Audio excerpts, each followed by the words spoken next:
Opening credits. Married to the Dragon. Shifter Paranormal Short Story. By Selena Coffey.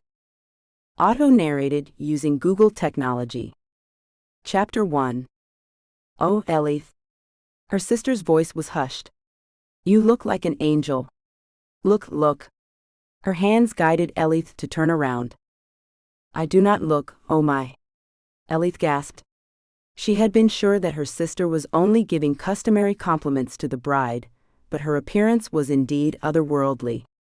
The wedding dress floated around her like something from a dream, layers of white seeming to drift in a breeze that touched no one else. Elven magic, her mother said with a sniff. The bodice glittered with diamonds so small that Ellieth could have sworn she was dressed in fresh fallen snow, and so convincing was the illusion that she shivered. Her white blonde hair fell free over her shoulders, its waves adorned with pearls and blue gems that caught the light of the magical light globes, and her eyes seemed almost to glow. Ellieth was accustomed to dressing in dark blue to accentuate her color, but she now regretted that she did not dress in white more often. She looked luminous, a creature of snow, as magical as the elven palace that surrounded her, with eyes that spoke of old magic. Well, her mother said at last, sounding pleased, they won't have seen something like this before. She sounded satisfied, as proud as any mother to see her daughter be married, but Ellieth knew the woman well enough to hear the tremor of fear in her voice. Everything hung on this marriage. Everything. They will treat me well, mother. She turned, clasping her mother's hands in her own. If they do not. They must. Ellieth smiled her reassurance, hoping that her racing pulse did not give away her own fear. She thought with some annoyance that her mother should be comforting her and not the other way around, but she knew it must be difficult to see one's child walk into the danger of a hostile court. They need us, Ellieth reminded her. It was true, although she feared that the fact made the elves more resentful than anything else. They were a proud race. Elfhame, or whatever unpronounceable name they called it in Elvish, was guarded by warriors who wielded bows, staves, and swords with equal precision. For millennia, the elves were the most feared fighting force on Earth. And for centuries they existed with humans, in an uneasy truce born of mutual desperation. The elves, if they so choose, could crush the human nations in a moment, if they had not needed their troops for the increasingly ruinous battle against the dragons. The war had raged between the two nations since before Ellieth's family took the throne in the human lands.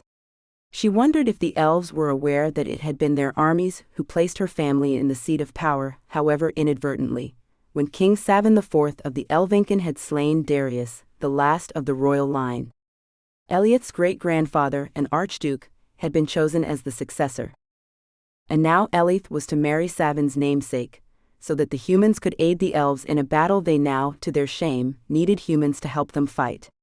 As necessary as her presence was, signaling military aid, Ellieth knew it might not be welcome. She had crept to her father's door while he conversed with her mother, and so she had heard him repeat the slander they said against humans, weak, terrified little creatures. Too easily crushed to be worth the crown prince's hand in marriage. When Ellieth asked her mother, a bit desperately, if they should go through with the marriage, her mother had reminded her simply that with Savin's goodwill no one else could touch her. And so Ellieth, whose concerns the week before had been centered on grain prices and the other tedious business of learning to rule, now found herself with the task of enchanting an elven prince. She had spent the ride to the castle trying to forget that she did not think she could do it. Do you think the prince will be nice? Ellieth's younger sister asked softly, as if reading Ellieth's mind. Alina, their mother said sharply. I'm sorry. Her sister's eyes, a paler blue than Ellieth's own, dropped down. Where Ellieth seemed born of extremes, pale as ice and yet with eyes like dusk, Alina was a copy of gold and aquamarine, her skin inclined to turn the color of honey in the sun, her hair as pure and glorious as liquid bronze, and her eyes shining the same clear blue as the waters around the human capital of Terrestra. Now she bit one rose-pink lip, flushing with shame. Alina, don't worry. Ellieth reached out to tuck a lock of hair behind her sister's ear. Prince Savin will. A distant roar went up in the great hall outside, and Ellieth broke off. Their mother picked up her skirts, hastening over to peer through one of the carved screens that separated them from the throng, elves and humans mixing in stilted politeness. From the cheer, Ellieth knew that Savin must have taken his place at the altar. Ellieth. Her sister's voice was low, panicked. It's not too late to go back. What's gotten into you? I'm scared, Alina whispered. The dragon, Ellieth, you were already here, but we saw it when we came to join you. It's black as night, it blocks the sun with its wings. If it lays siege to Elfhame. The war will be over soon with our help, Alina said, with more confidence than she felt. And Savin, they say he's a cold man. What if they say elves. What do they say? Ellieth raised an eyebrow as her sister flushed a deep red. They say elves have unnatural appetites, Alina whispered. Her blue eyes were wide. Alina. Ellieth put a hand over her mouth, horrified at the insinuation. Then, almost hysterical, she felt herself start to laugh. Who have you been listening to, dock workers? A giggle escaped her younger sister, and within moments the two of them were laughing like schoolgirls, stopping only when their mother looked over at them in annoyance. Calm yourself. Her eyes flicked between the two of them. I assure you that His Majesty will not take kindly to you two, laughing while Ellieth marries his son. Yes, mother. Ellieth leaned forward to censor her mother's cheek. It's time. Her mother's face was pale, and she melted away into the shadows as the great double doors swung open. There was a moment of silence in the banquet hall, as Ellieth stood framed by black marble, a beacon of white against the dark marble. And then, as she began to walk through the crowd, a roar of approval went up. Humans delighted to see their princess shining to her best advantage, calling blessings upon her, and the elves murmuring congratulations, their dark eyes wide with surprise at this pale apparition. The crowd itself was a dizzying mix of the peaches and browns of humanity, and the blues and purples of the elves. But all of them, she noted with a wave of relief, seemed to be cheering her. Relief coiled, warm in her censored, until she noticed that there was only one man in the hall who did not seem pleased to watch her advance across the black and gold floor. Unfortunately, that man was Prince Savin of Elfhame, Ellieth's husband-to-be. Even more unfortunate, as she saw him with his face cold as stone, his expression unwelcoming in the extreme, she herself felt a flutter in her stomach and her knees went weak. Savin of Elfhame, it so happened, was the most beautiful man, whether human or elven, that Ellieth had ever seen. His hair was so black as to have a blue sheen to it, catching the eerie glow of the light globes that hovered above the altar. His wedding clothes, a suit of black velvet adorned with black pearls and embroidered with a black thread that seemed almost to glow, highlighted broad shoulders, strong arms and narrow hips. And his face? Ellieth felt her lips part, and tried not to gape like a peasant girl.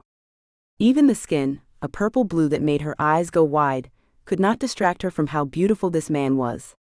High cheekbones and a jawline sharp enough to cut glass, full lips she could only imagine pressed against her own, and black eyes large and long-lashed were deep enough to drown in. Eyes that were now staring at her with all the warmth of a midwinter's night. As Ellieth reached the altar, the prince hesitated. Then his hand came up in a perfect gesture, palm up. Had he been a wind-up figurine made in the toy shops of Elfhame, he could not have been more mechanical. His eyes spoke duty, and the simplicity of his movements said that he would spend not a moment more on this marriage than he must. And yet, as she reached out trembling and put her hand in his, the jolt that passed between them was unmistakable. Ellieth nearly stumbled, and she saw Savin's eyes flash, those full lips moving as if he might speak to her. The moment passed quickly. Something slammed down behind his eyes again, almost, she might say, dislike. How she got through the wedding service, Ellieth did not know. She was so light-headed that she swayed, and the pressure of the prince's fingers on her own was so tight that she just knew, he was furious with her. When they turned to lift their clasped hands, hearing the thunderous approval of the crowd, the prince looked so cold that Ellieth could hardly force a pretty smile onto her own lips. It wasn't her fault, she thought miserably. She had hardly been prepared for the service, for any of it. The marriage had been arranged so hastily that there was hardly time for her to make the journey to Elfhame. From the speed her guards had been instructed to bring her, she had wondered a few times if her presence was even necessary. A battle was brewing, everyone knew it, and Ellieth was just a pawn to cement a business deal. A pawn whom, if the prince's expression were to be believed, was more of an annoyance than anything else. Did he have a lover, then? Someone he had intended to marry before Ellieth was offered? She pressed her lips together, feeling tears come to her eyes. This was a marriage of convenience, she told herself. It was only to aid in a single battle, a last strike. Her necessity to Savin would last only as long as the dragon still fought, and then she would remain only because her own people feared what might happen when the war was over. She had been told in hushed whispers that though the elves needed her only for a very short time, humanity needed her for all her life. She was to charm the prince and bear a child to become his heir. She was to ensure the safety of Terrestra. Small chance of that, she thought. Ellieth looked over the crowd. She should be pleased. The party was thus far an incredible success, humans and elves at last beginning to celebrate with one another as liquor loosened inhibitions and lent a warm glow to the surroundings. One elf after another came to the altar to offer her their fealty, children shyly telling her that she was beautiful, ladies offering the services of their tailors and gentlemen congratulating Savin heartily on this ethereal bride. The court, it seemed, was Ellieth's to command. She could not say the same of her husband. The man hardly looked at her, his fingers tapping on his thigh impatiently.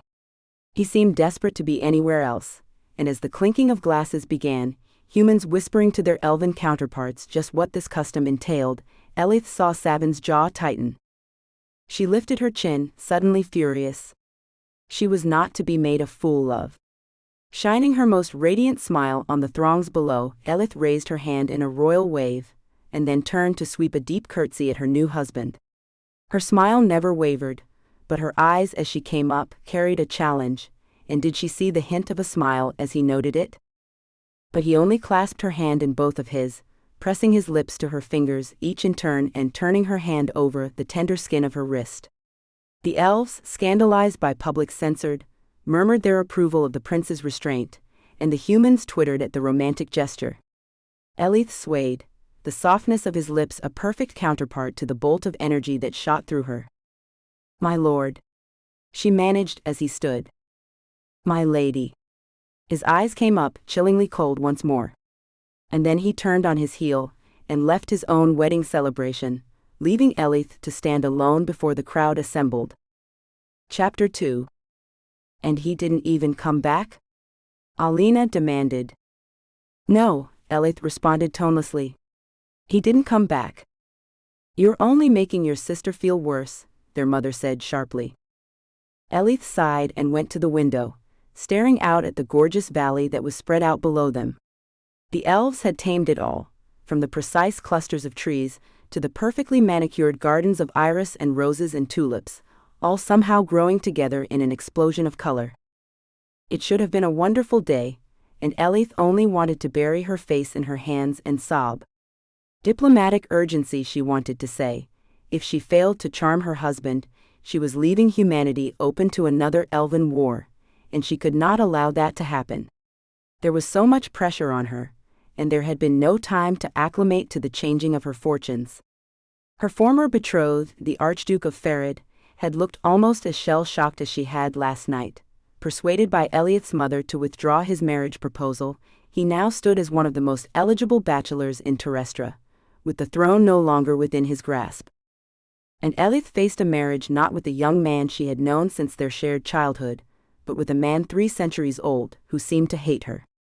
There had been no time to consult with Ellieth to gain her consent, and she could only assume that the same applied to Savin, whose father was still locked in the war chamber with Ellieth's father, both too busy even to attend the marriage of their children. This was not how she had imagined her wedding, she thought, biting her lip, and the thought made her feel like a child. Surely she was old enough not to expect true love from her marriage. But her husband, her mind whispered, had not even shown her basic courtesy. The door chimed, and Ellieth's heart leapt. She whirled, and hoped that her face did not fall too obviously when she saw not her husband, but another elf, his black hair in an elaborate set of braids and his clothing a deep blue that set off his skin to perfection. "Your Royal Highness," he said, bowing deeply. His smile was warm. Prince Doril Tellurian, at your service. Savin's younger brother. Ellieth dipped into a curtsy, hoping that her own smile did not betray her uncertainty. Had she met Doril last night? There had been so many new faces. Good morning, Your Highness. She came up without wobbling, proud of the steadiness of her voice. He did not need to know that she had been on the brink of tears before his arrival. To what do I owe the pleasure of your company? A most delicate matter, I am afraid. He looked gravely over at Ellieth's mother and sister, bowing to them as well. Might I ask for a few moments of privacy? Of course, Ellieth's mother said smoothly. She steered Alina out of the room, one hand tight on her younger daughter's shoulder, as the girl looked over her shoulder, wide-eyed at Doril. Ellieth could understand her fascination. Doril was the very picture of masculinity, as tall and well-muscled as his brother, his eyes and full mouth an echo of Savin's. His smile was easy and open, if his eyes were grave. Your Royal Highness, I must apologize. I fear I bear bad news. Oh? Ellieth tried to keep her voice light. Do not apologize, Your Highness. Ah, how can I not? This is not the sort of thing one should be telling a bride on the day after her wedding. His forehead furrowed, and he looked away from her for a moment. I fear my brother has departed. Departed? Ellieth blinked. The words hit her like a wave, and yet she could not seem to make sense of them. What do you mean, departed? He has left the court for the mountain retreat of Elsiel. Doril's words were soft, his black eyes kind. My lady, Your Highness, I am so sorry. Ellieth turned away, her heart pounding. Shame was burning in her cheeks, and she could feel tears pricking at her eyes. She wiped them away angrily, furious that her brother-in-law should see such a thing. Brother-in-law. He was not even that, not yet. Until the marriage was consummated, she was nothing to the Tellurian family, a pawn without a prince. There was a faint stirring of hope. Perhaps Doril did not know. After all, who would? Everyone had clustered in the hall last night, drinking and dancing. Would anyone realize that Savin had never come back to Ellieth's suite of rooms? Why has he gone? Ellieth asked. She focused her eyes on the mountains at the far end of the valley, snow-capped and rising into a perpetual haze of clouds. Sunlight played on their slopes. He did not say, Your Highness. I truly regret that I was not able to persuade him to stay. I followed him from the ceremony, Doril said softly. But he said he had business to attend to. When Ellieth froze, she thought she heard him move closer. Your Highness. I am sure he will return soon. The court says. The court knows? Horror. My lady, it is impossible to keep secrets here. The touch of humor in his voice made her feel like a child. There is always someone who stands to profit by telling stories. There were those who bet their fortunes that you would enchant my elder brother. And those who bet against it, Ellieth said quietly. She knew how courts worked. Why had she thought that Elfhame would be any different? For sport alone, I assure you, Doril said. He moved to stand at her side, and she saw him smile down at her before she looked away hastily. His voice was soft. Who could believe that even a man as cold as my brother would not be enchanted by such a lovely bride? Thank you. His kindness was too much. Ellieth's fingers curled into fists on the windowsill. She did not say that she was a laughingstock. Etiquette would force him to deny it, but they both knew that it was true. Worse, she was a liability, and laughingstock or no, she had only one course of action available to her. Would you call my servants, please? My lady, come to the wedding breakfast with the court. He turned and took one of her hands in his own. Surely my brother will return before long, but until then the Tellurians shall do all in their power to make sure you are amused and adored and the toast of the court. He raised one eyebrow. May I suggest something in white? Truly it makes you look radiant. Ellieth blushed at his regard. She had never been told that elves were so free with their affections, and from Savin's comportment she would never have expected. I'm afraid I cannot, she said, withdrawing her hand from Doral's. This was most inappropriate, she was sure, and more to the point. She had no intentions at all of appearing in front of the court to be mocked. I must go to Ellieth. I beg your pardon, princess? His face flickered. My place is at my husband's side, Ellieth said, trying not to flush. And in his bed. The sooner the business was done with, the sooner she could leave Savin in peace to hate her. She would withdraw here, and he could stay in the mountains for all she cared. The distance would make it easier to hate him. Surely, my lady. But within the hour Ellieth was riding out of the court, Doral's pleas ringing in her ears. She was resplendent in white, waving to the assembled elves with as much good humor as she could manage, and doing her best to ignore the hidden smirks of the high-ranking elves. As her white horse trotted down the broad avenue towards the mountains at the end of the valley, she lifted her head and narrowed her eyes. Prince Savin might hate her. He might regret to be married to a lowly human. But he was not going to elude her.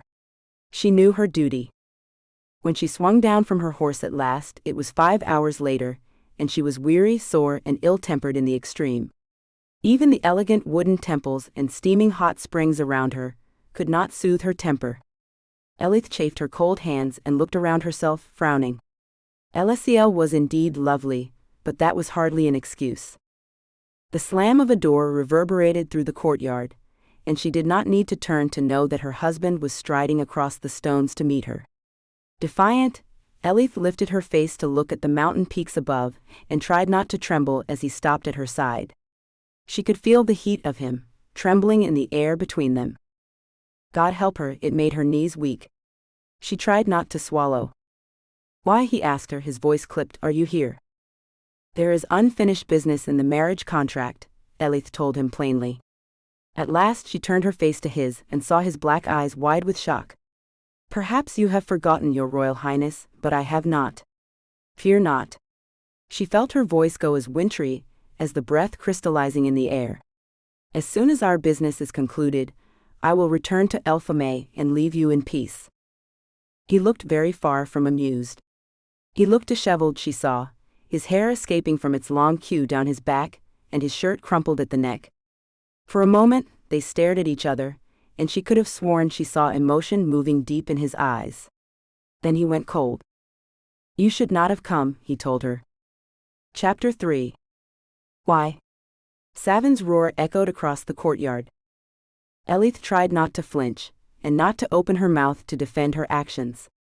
She had given the man her reasons the moment she arrived, and tediously, nearly every hour since, as the sky faded from blue to red gold to deep purple. The stars twinkled above them now, icy and exquisite over the peaceful little courtyard. Tiny waterfalls of heated water steamed into the cold air, and the hot springs themselves beckoned. Everything about this place was designed for relaxation, comfort, contemplation, which was presently being interrupted by an hours-long screaming match. Ellieth sincerely hoped that there were no other patrons here seeking the guidance of the monks. They would surely not be finding the peace they sought. Contempt heated her blood. Did Savin truly not care for anyone else? The answer to that should have been obvious when he ran out on their wedding. Tell me something. Her voice was cool, calm, and far more elegant than she felt at this moment. In fact, she was fighting not to feel like a drab little nothing. She drew her shoulders up. Are you intending to renege on the marriage, as soon as you've used our soldiers in your war?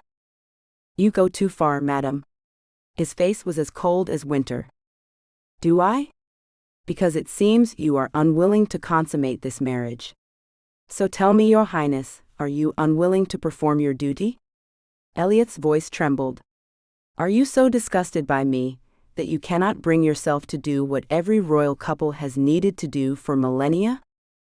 Much to her surprise, he gave a snort of laughter. False modesty does not become you, he informed her shortly.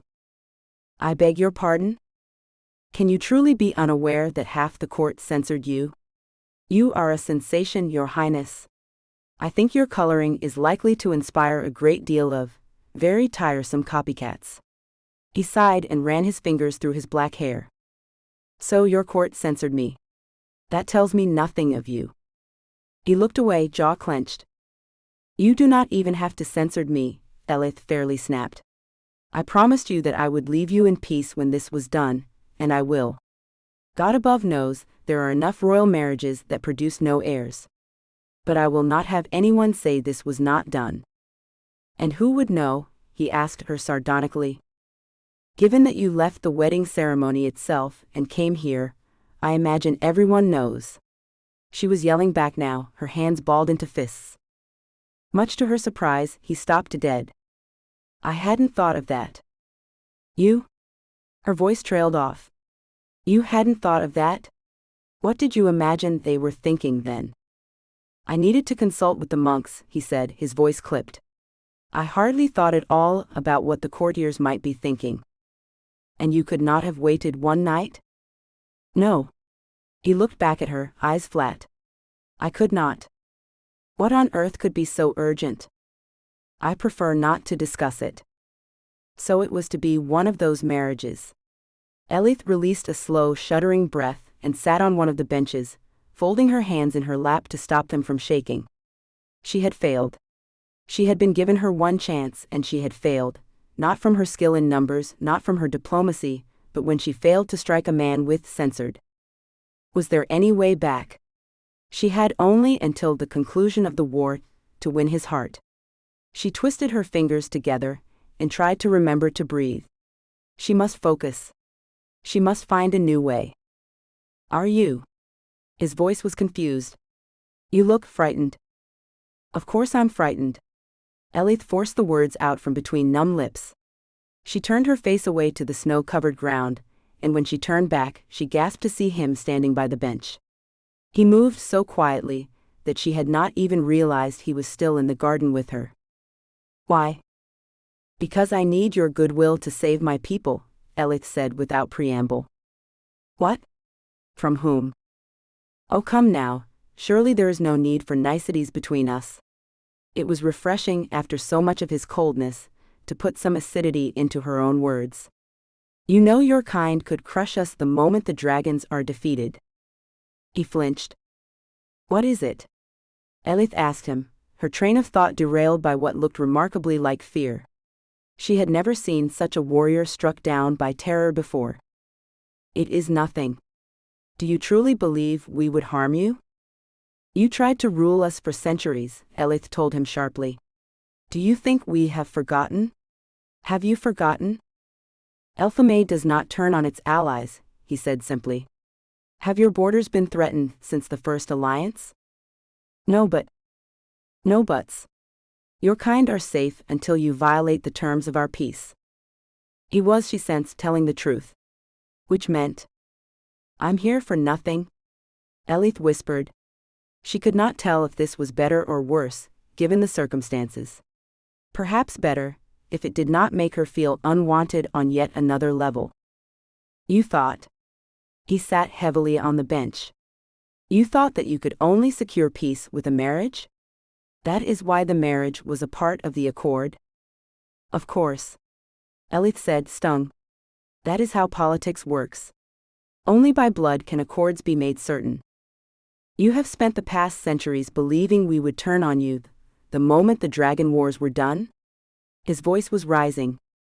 Yes. I cannot believe this. He tipped his head back. And that is why you came here after me. That is why you insist the marriage must be consummated. That, and the thought gave her an undeniable shiver of pleasure. She bowed her head to disguise the blush in her cheeks. Would it be so terrible? Yes, he said softly. What? His voice trailed off, and he met her eyes with a look of vague panic. Yes. She was going to throttle him if he couldn't at least bring himself to be civil. Please forget what I said. My lady, please. He stood and backed away from her. Before she could think about what she was doing, Ellieth shot her hand out and grabbed his. He tugged at it, but she held firm. My lady? Your Highness. She dragged with all her fragile might, knowing she could never match the strength of an elven warrior. She could only bet that he would be disinclined to struggle with her, not wanting to make a scene. Much to her surprise, it worked. He thudded back onto the bench, making the collapse look graceful as only an elf could. "Why?" she demanded of him softly. "No lies.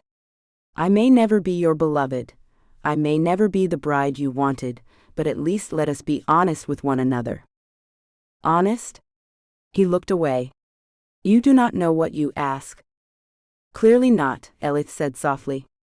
"I have not understood a single action of yours since we met." "Ellieth." His voice was unexpectedly warm as he spoke her name. "Yes." She looked back to find his face far, far too close for comfort. Her breath caught. "Believe me that if circumstances were different, I would be the husband you wanted." "I don't." "Let me finish." His voice was soft. "This marriage was not my choice, but the moment I saw you, I censored you. When I saw you with the court, I knew you would make a fine queen. And when you tracked me down here," a hint of humor appeared in his dark eyes, "I saw that you were more than a beauty.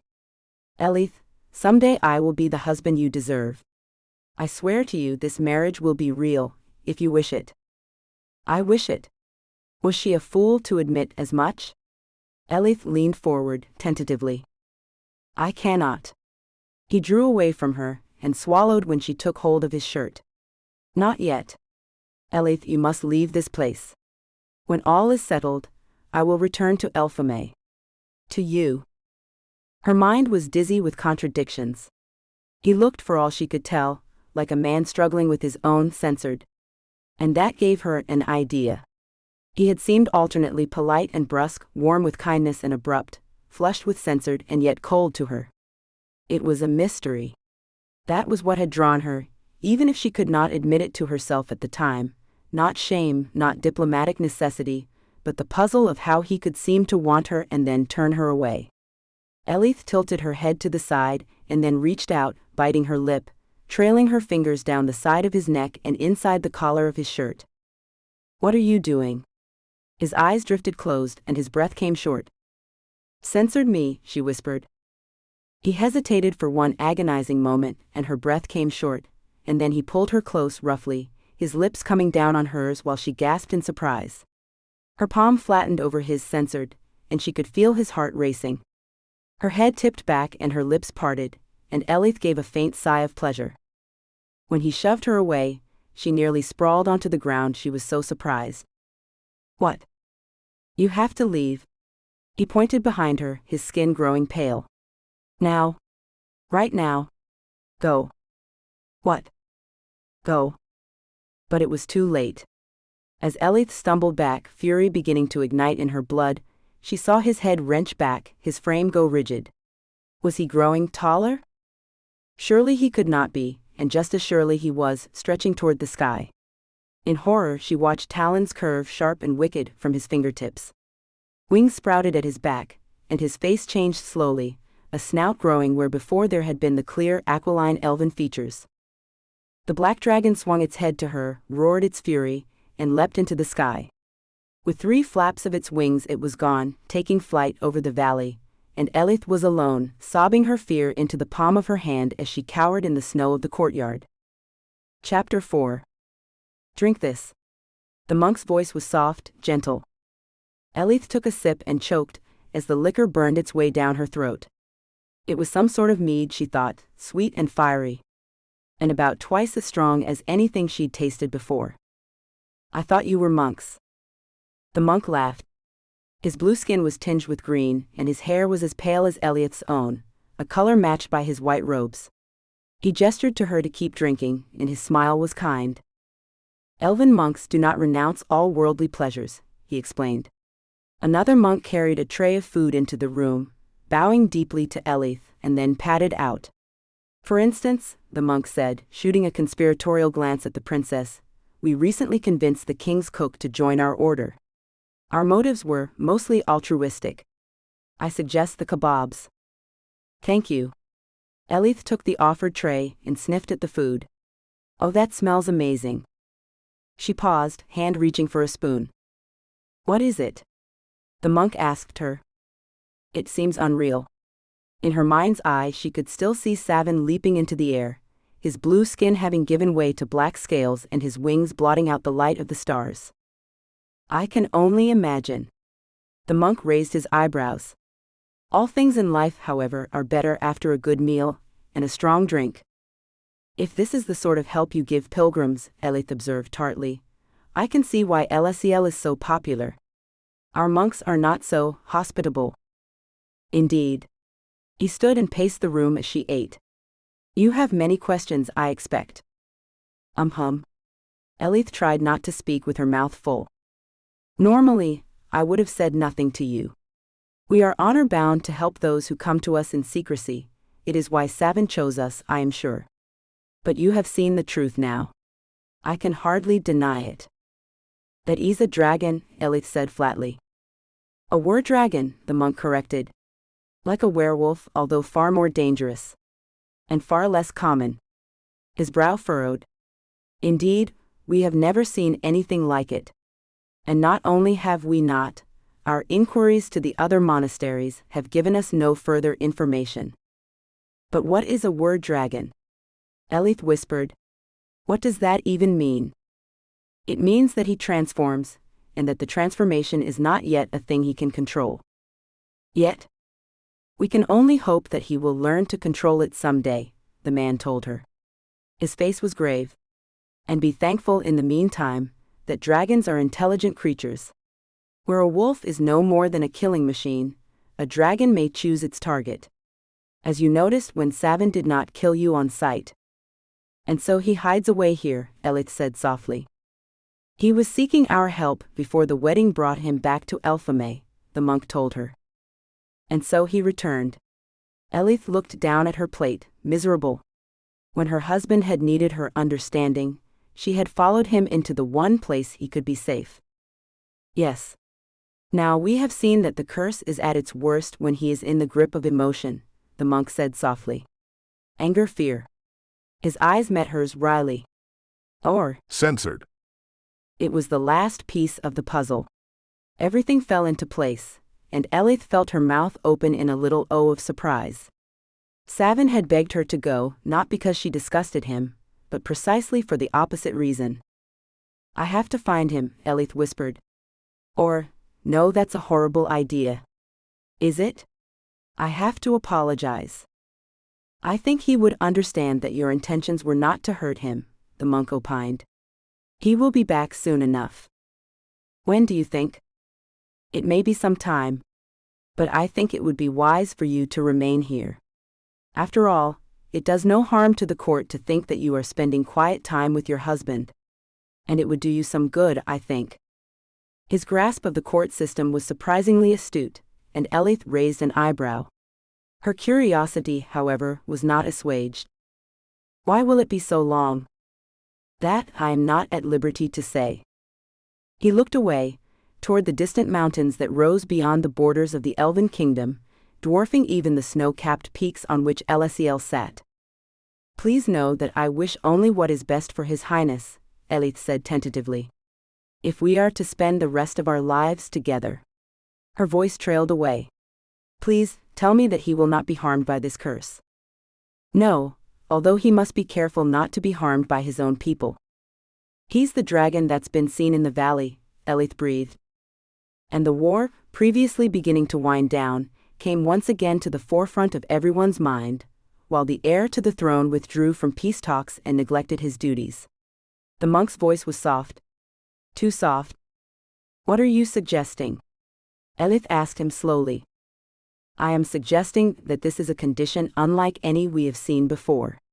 The intelligent races do not often shape-shift, and those conditions have almost always become the stuff of legend.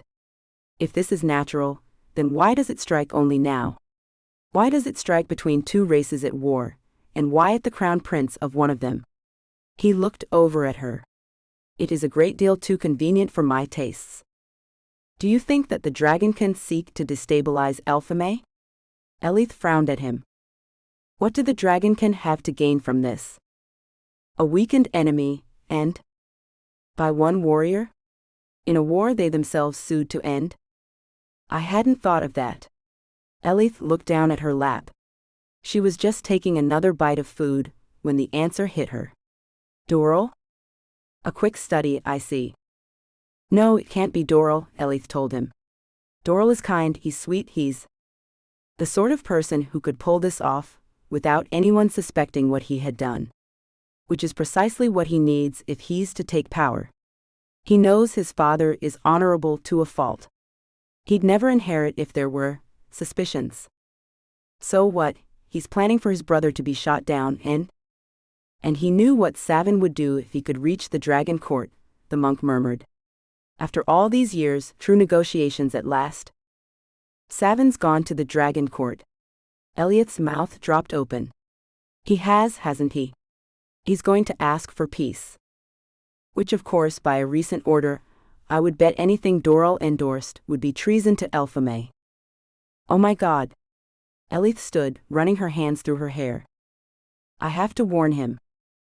My lady, the court of the dragons cannot be reached without wings. They're expecting an army, aren't they? They'll see one rider and wonder, enough maybe to grant me an audience if Savin is there. Or they might kill you outright. His face was unreadable. Or you might be convicted of treason yourself. What does it matter? Ellieth asked impatiently. She stopped, took a deep breath. I know it matters, she said finally. But he's alone. And if I let him die, and let Doral do this, I'll never forgive myself. So you also believe it was the younger son? It's too perfect not to be him. He wanted me to stay at Elfhame, Ellieth said furiously. He was so understanding, and he seemed like he was so kind, so helpful, but every word he spoke only made me more ashamed.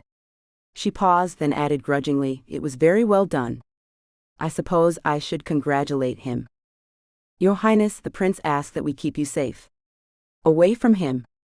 You told me yourself, he's no danger. Ellieth considered. And he wants to stop the war now. I should help. It's my duty to help. That, of all the things I can do, will help us gain the loyalty of the elves.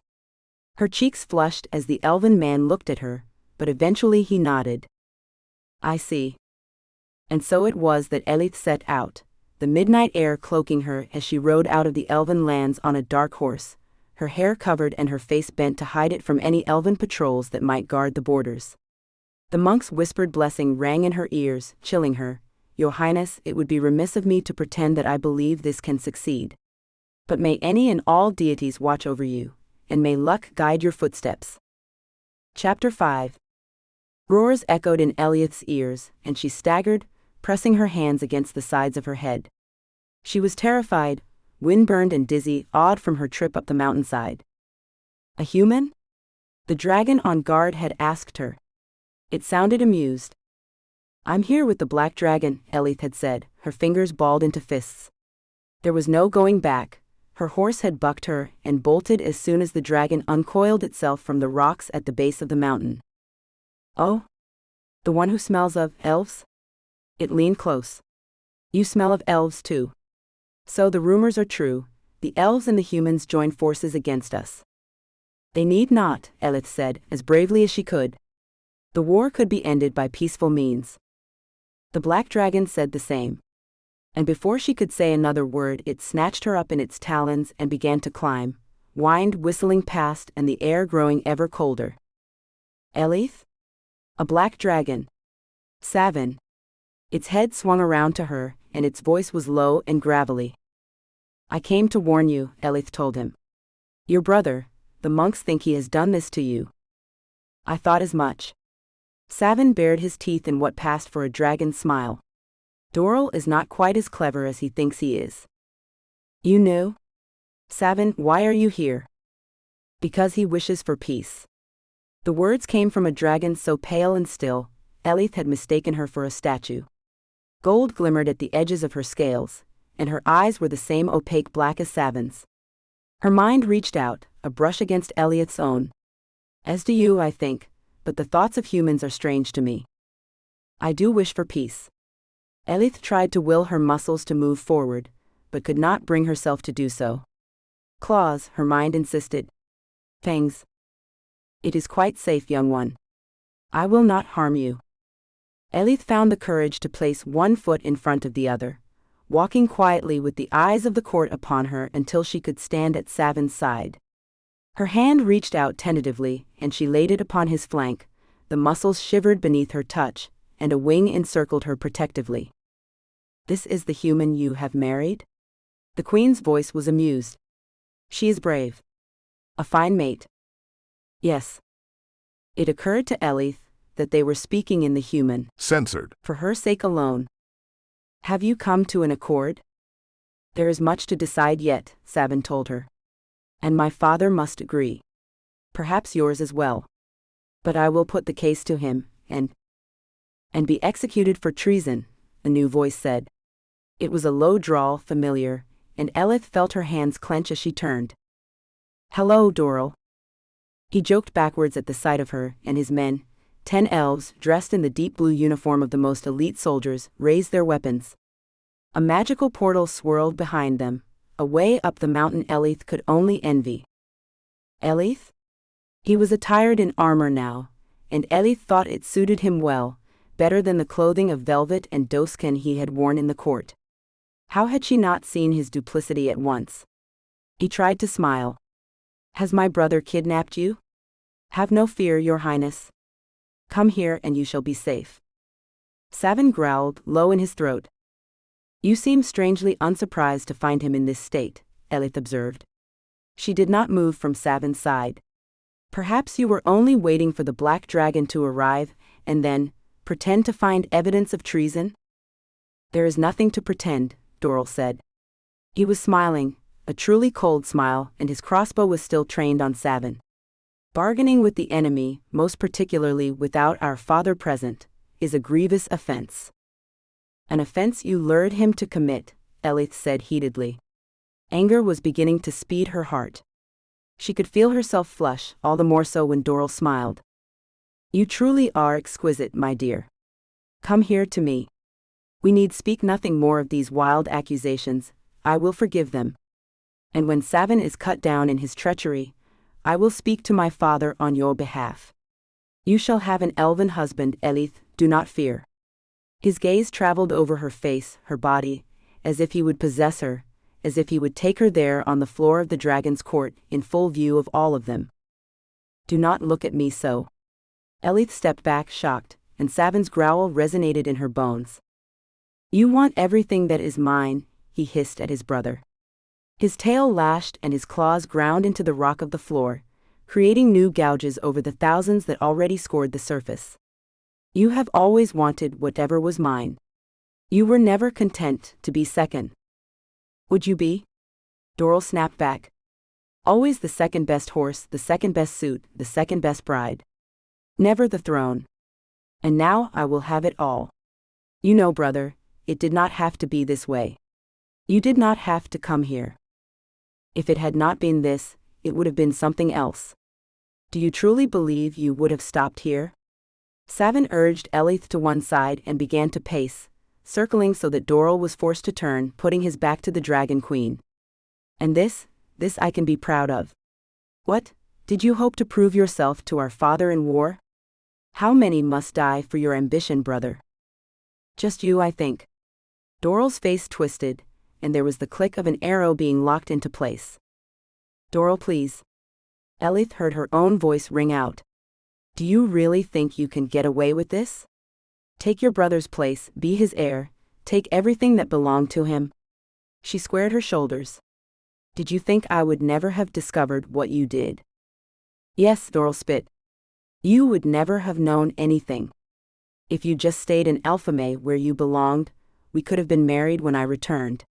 You would have been happy, would you not? Not having Savin so cold, so perfect. But instead, me. You know you liked me better. You cannot deny it." "I did not.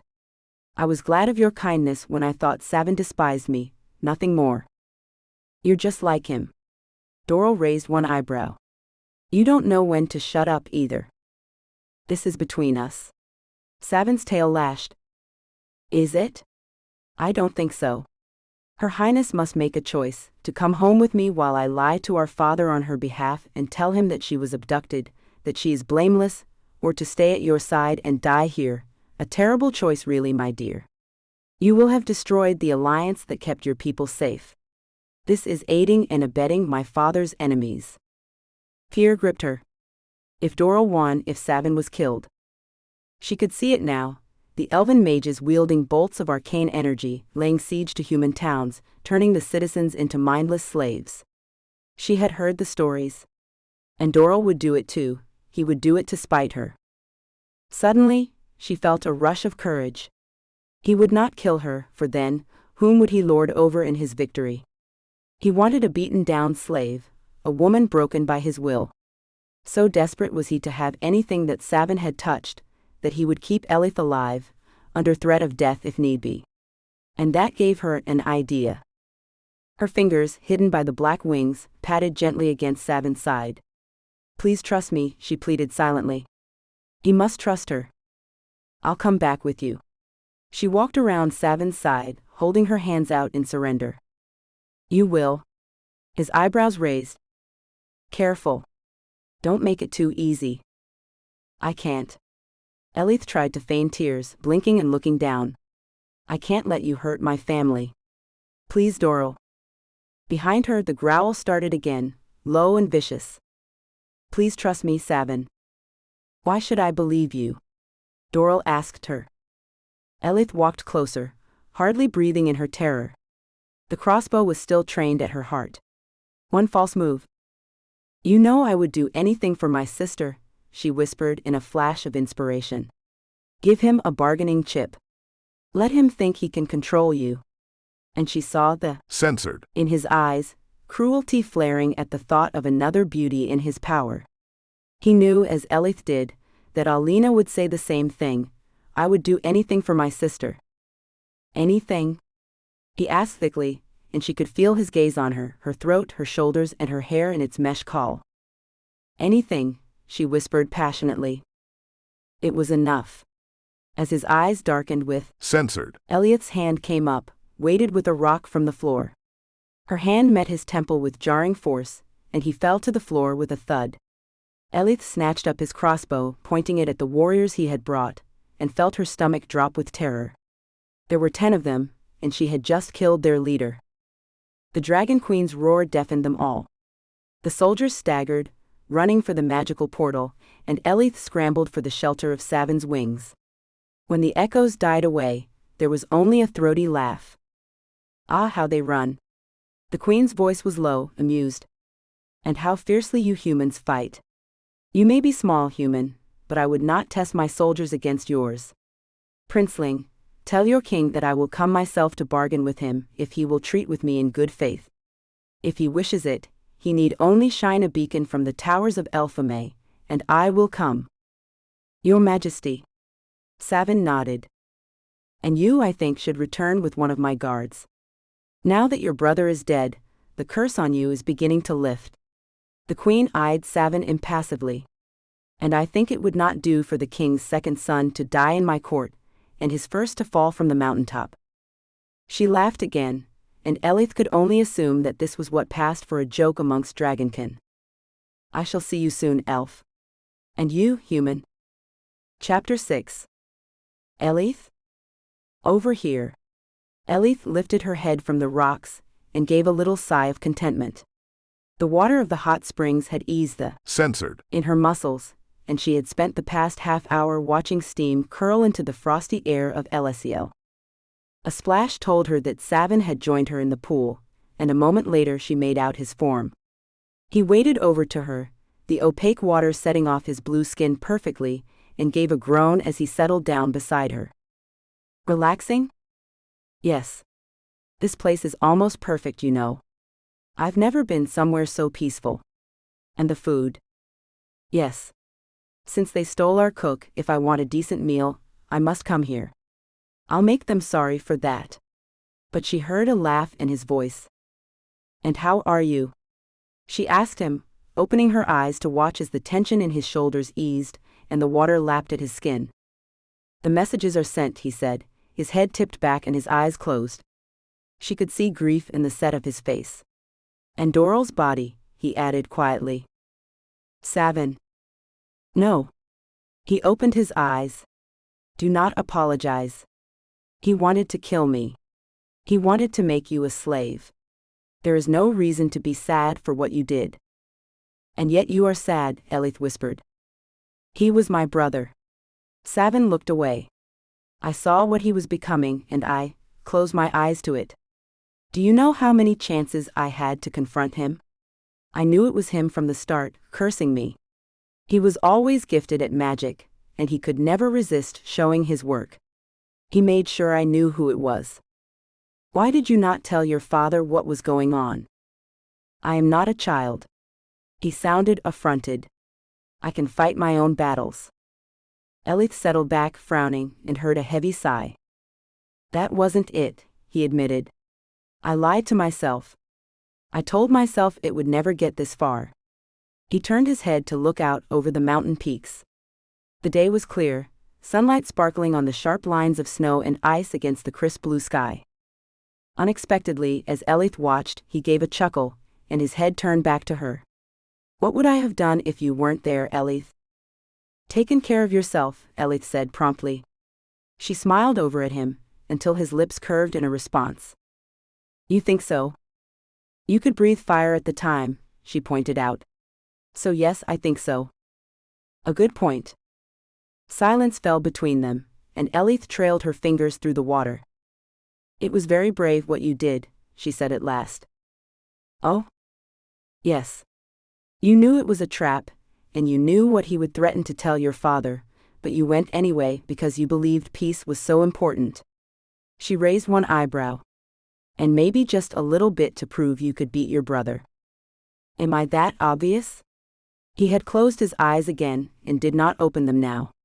He sounded aggrieved. Yes. You may be centuries old, but brothers will always be brothers. If Alina... Her throat closed. If Alina had betrayed her so, what would she do? Savin saw her fear. Alina is as likely to turn into a bowl of fruit as she is to betray you, he assured Ellieth. Thank you for that. She gave a gasp when he took her hand and pulled her through the water to sit on his lap. You're blushing. It's the heat of the water. I'm sure it is. One arm came around her waist and the other rose, dripping, to bring her face close to his. So, wife. It seems we must start over. Yes. She could barely make her voice work. She was drowning in his black eyes, lost in the sensation of his skin against her own, and the comforting strength of the arm that held her easily in place. As I recall, you said it was most important to charm me. There was a laugh rising up in his voice. Are you making fun of me? Not at all. His voice was a purr now. Tell me, do all human women go to such lengths to charm their husbands? She blushed at the thought of the very extensive instructions she'd received from the ladies of the human court, then giggled. There had been a great deal of advice to lie back and stare at the ceiling, none of which seemed especially necessary when her husband was now trailing his fingers lightly over her throat, brushing along the line of her collarbone, his eyes bright with possibilities that made her breath come short. No one said anything about flying up mountainsides with dragons, or fighting off treasonous younger brothers. Are you sure? You seem very good at it. He censored the tip of her nose. I was going to recommend that every man in the elven court find a human woman to marry. Ellieth's laugh rang out over the pools. What about the elven women? I hadn't thought that far ahead. But I suppose they'll have to marry the human men. I think it will be popular. They all seem quite charmed by your kind. We are very charming. Ellieth's mouth was twitching. You are indeed. And he pulled her close for a censored, his lips moving against hers as his arm tightened around her waist. Ellieth heard herself gasp. Her arms were around his neck, and she was dizzy with the mix of steam and the cold air, the feel of the rocks and Savin's skin beneath her fingers. Her lips parted for his censored, and the censored deepened until she swore she could not have told up from down, or said if it was night or day. She could see only one thing, feel only one thing. Savin. A prayer. A dream.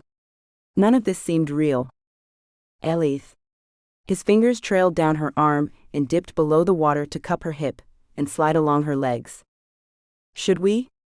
She lost her train of thought when his lips found the soft skin of her throat.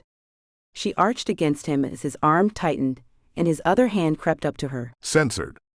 Savin, please, we should go inside. Oh, I don't think anyone will bother us out here, do you?